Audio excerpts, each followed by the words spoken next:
I'm just gonna tell you, I hit the record button on my phone, and because I know that I have to. Otherwise, I'll just continually be a sponge that needs to be wrung out. I've worked all my life, and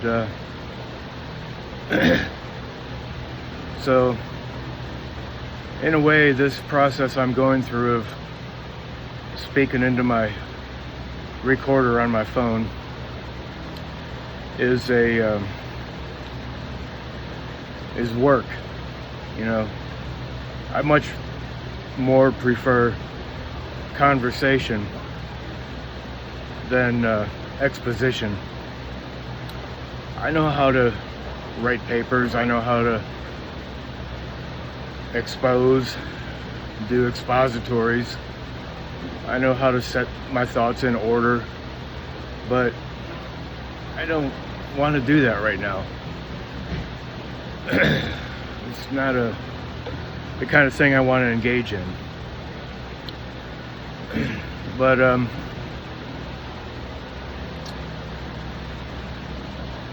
and it's because I have a lot of stuff. I have a lot of stuff in here, but when I squeeze it, which is what I got to do, it comes out in every molecule of thought, every grain of insight,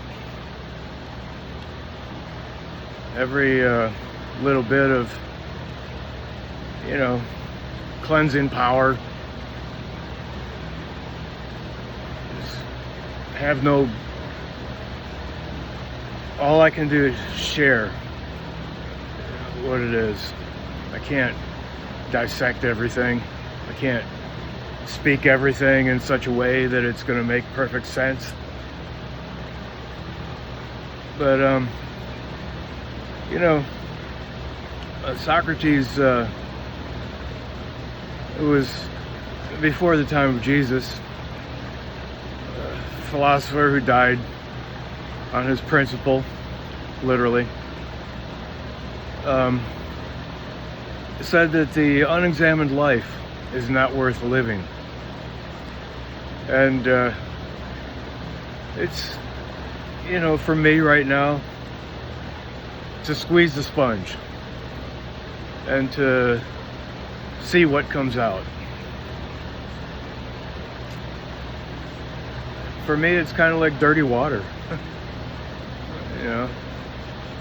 But in it is the dirt from yesterday. It's like the old shirt that I spoke about last time. Our lives are squeezed out in the end like a sponge, and it's not just dirty water, it's meaningful water. And I hope that it not only has a cleansing effect for me, but can also help, in particular, as I said last time, my grandchildren, because that's who I mostly think about. And my children, I have 3 children, Adam, Amber, and Isaac. Isaac also has a kid. I used to be on Facebook. I kind of lost my phones and then my password, and I never got back on it. But so I don't know much about what might be shared. Eventually I'll probably try to get back to it, but in time. Right now, this is how I'm spending my time. I'm learning my guitar, because I realize that this is the last chapter of my life, and at this point in my life I want to make music out of my life. All the vicissitudes the valleys, the shadow of death, the banquet table was set before me. And it's just reflection. Reflection that I hope is meaningful to whoever might see this or hear it. I mentioned last time I wrote this card bookmark that I put inside the book that I gave some people at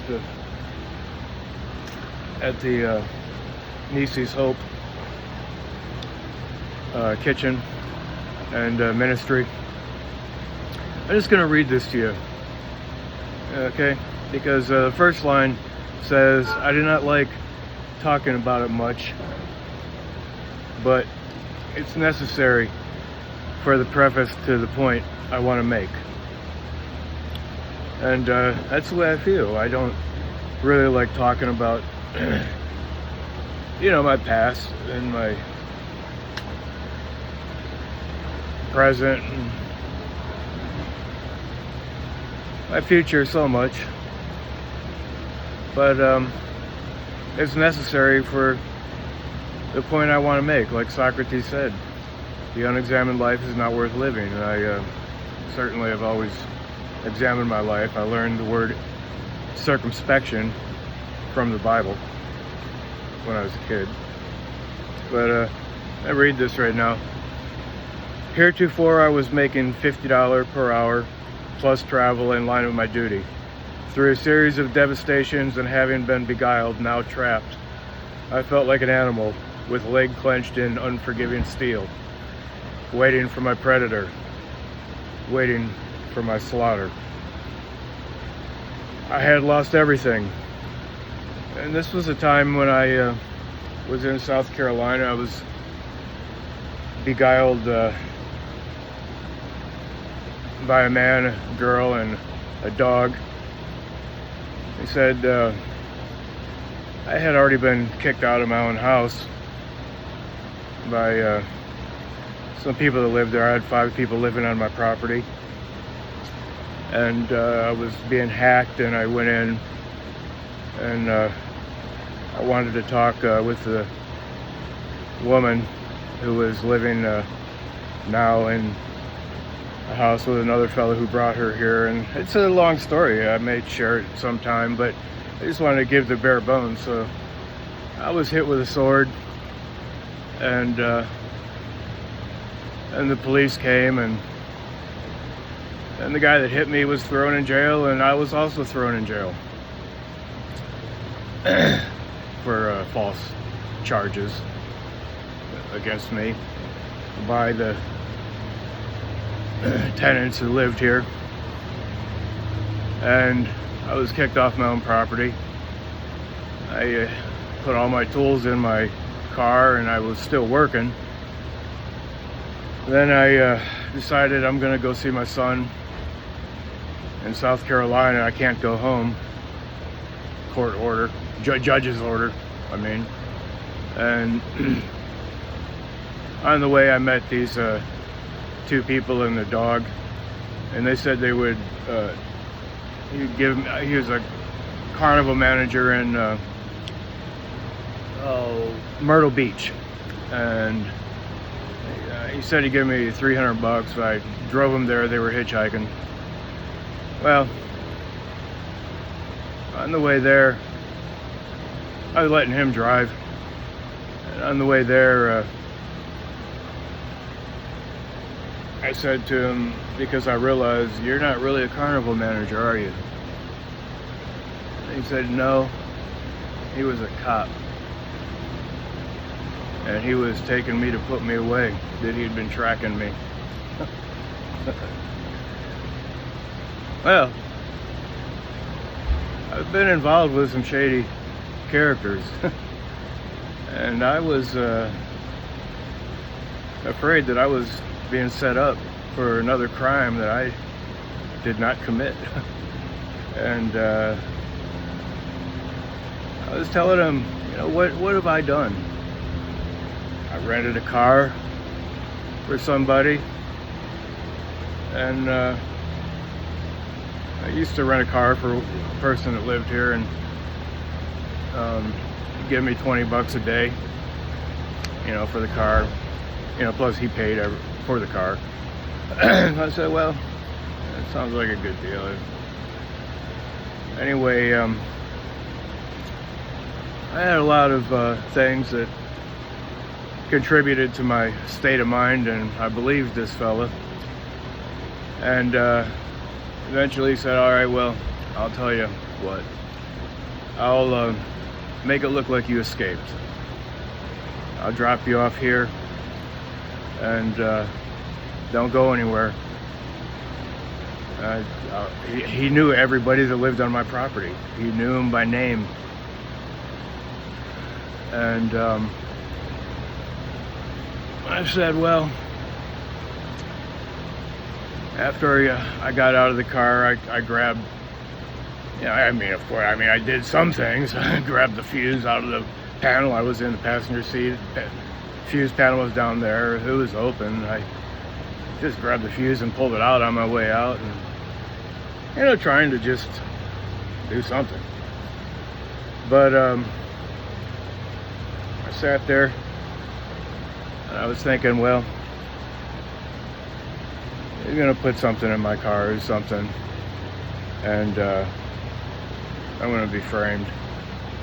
I ain't gonna have any recourse. I had no money.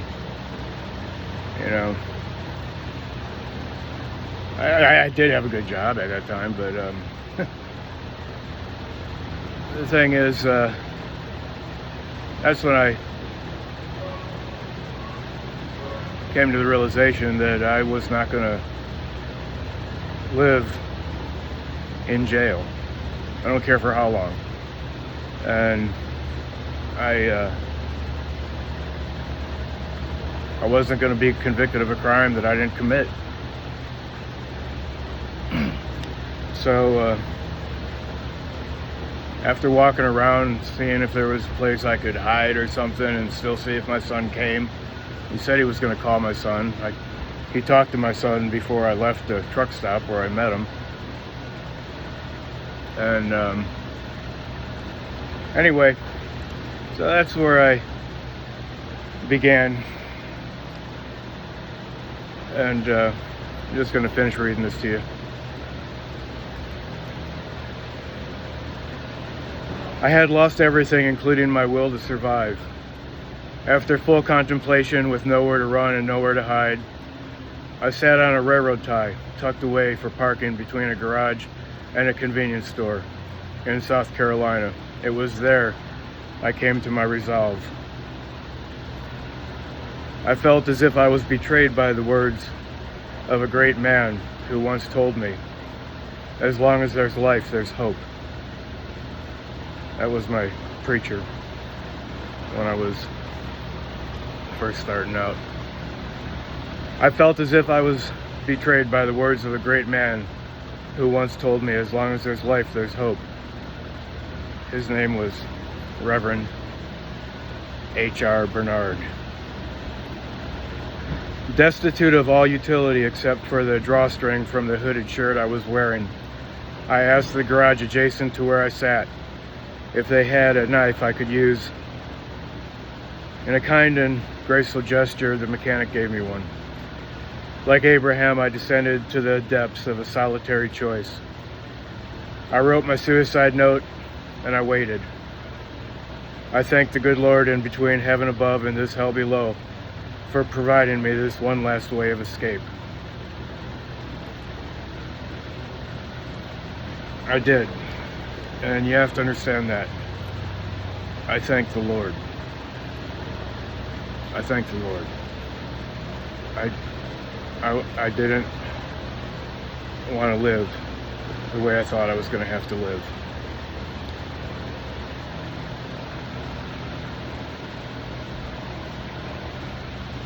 I wrote my suicide note and waited. I thanked the good Lord in between heaven above and this hell below for providing me this one last way of escape.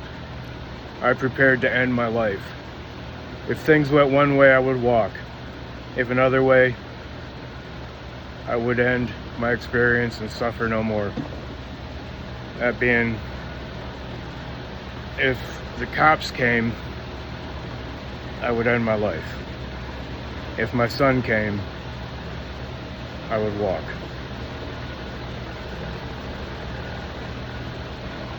When the sign came confirming my inner knowing, I took the drawstring from my shirt, clenched it around my neck so that my jugular vein would pop out. I seen cars go up and down the road, and something within me told me that they were unmarked. And that's when I began. I tied the rope around my neck, my jugular was popped out.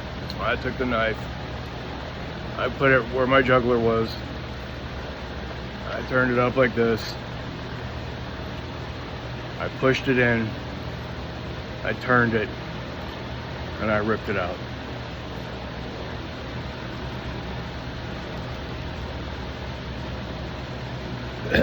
So when the sign came confirming my inner knowing, I took the drawstring, and when the actual cops rolled up right in front of me, that's when I pushed the knife in. I linched it around my neck so that the jugular vein would pop out. I felt the pulse with one finger, placed the knife sideways next to the artery, and at the precise point of knowing, I pushed it in and turned it straightway, then ripped it out. Blood started dripping down my shirt, my neck, and my sleeves, but it was not pulsating, so I pushed it in again, and still I missed my artery. The surgeon said that blade, that hand of mercy, that cutting knife, as the good Lord would have it, assisted by my drawstring, almost penetrated through my jaw, but I did not die. And I just want to put in a caveat here, and that is when the cops came, I asked them, I said, tell me if you have a warrant for my arrest. Tell me if I've done anything wrong. You tell me. Wow, I'm at 17 minutes. What it is that I've done. And I'm just gonna say, in the police report that I read afterward, after I got out of being Baker acted in the hospital, I read the police report, and it said that I said, for the crimes that I have committed, as if I was killing myself for the crimes that I have committed. And I have committed no crimes. Anyway, having already survived the Gulf War and earning my Master's of Divinity, what seems to be many years ago, and having the knowledge of studying the Hebrew and Greek languages, church history, anthology, performing exegetical and pastoral work as a chaplain, I was reduced to cleaning shitters. As I was cleaning a shitter one day at a youth retreat, a man called out to me and said, "Thank you for doing the Lord's work." I thanked the Lord above and within for preserving my life. And I wrote a paper about this. It was the least I could do to express my gratitude. I sent that paper to people in Messenger, to all my friends. I don't have it right now, but I expressed my gratitude. My point is this: it comes from a recollection of a card I read more than 45 years ago. When all goes wrong and you despair, stand on faith and hang in there. And then I add the last lines, and may gratitude forevermore seal your fate. And then I put on the top and the bottom 2 references to scripture, and you know, relevant to the book, you know. So beasts and bakers both know that we are here for such a time as this. Please accept my gift. And so I ask you, accept my gift. Best regards. And I use Job 12:7. Ask the beasts, and they shall teach you. Ask the fowls of the air, and they will show you. Nature will teach us. And then the last verse of 1 Corinthians 13, the love chapter. And now abideth these three: faith, hope, and charity. Also translated love, but the Greeks had like at least 3 or 4 different words for love. Agape is God's love. Phileo is brotherly love. And there's also erosis or something like that. Makes the word erotic for sexual love. And there's other loves, and the Greeks had 7 tenses, not just 3. And some of them, like one of them, I believe it was the pluperfect tense. It had to do with a point and then going forward. Sort of like Jesus' death on the cross. It was pluperfect, from my recollection. My terminology might be wrong. It's been a long time ago since I've actually studied languages, but it is finished. And that is punctiliar. It is finished. And then going forward. So that's where I'm going to finish this. 22 minutes and a half. All right.